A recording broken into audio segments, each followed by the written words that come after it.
Дажахаа бүгдээрээ сайн байцгаана уу? За өнөөдрийнхөө хичээлээр бүгдээрээ тэрний өмнөх хичээлдээр үтсэн бүтцийг ашиглаад тэр нь ямар бүтц байсан мэхээр чи тэгж чадах уу, хоол хийж чадах уу, хятадаар ярьж чадах уу гэсэн өгүүлбэр байсан.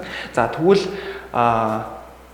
үгсийн сан хайдуулээ нэмэгдүүлээд энэ өгүүлбэрт ни хуй чангы ма гэсэн байна. Чи чадах, чан гэдэг нь дуулах, 그 гэвэл дуу. Тэгэхээр чи чадах уу дуулж дуу болох нь. Чи дуу дуулж чадах уу гэвэл ингэж хэлэх нь. Тэгэхээр хятад хэлэнд дуу дуулах гэдгийг чангы гэж хэлэх нь. Чангы.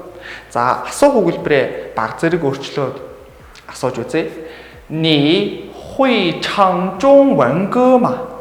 Ни чи хуй чадах, чан дуулах 중원 그 중원 улаанаар бичсэн байгаа нь хятад хэлийг бас өөрөөр ингэж хэлж болно. Тэгэхээр 중원 그 гэвэл хятад хэл дээр дуу буюу хятад дууг бас ингэж хэлж болох нь. Тэгэхээр чи чадах уу дуулж хятад дуу, чи хятад дуу дуулж чадах уу гэвэл ингэж асуух нь. За тэгвэл энэ асуух бүтцийг ашиглаад бүгдээрээ гэрийн даалгавартаа энэ хоёр өгүүлбэрт хариулж хэлэх нь. Тэгэхээр яаж хариулахаа бол та хэд мэдж байгаа. Асуух өгүүлбэрт хариулахдаа хэрвээ чадна гэх юм бол ши гэж асуудаг хэлдэг тийм ээ. Тийм ээ би чаднаа. Би дуудуулж чаднаа.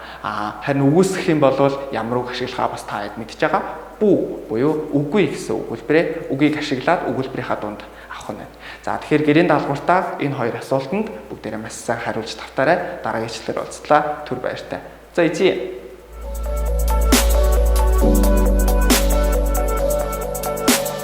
Thank you.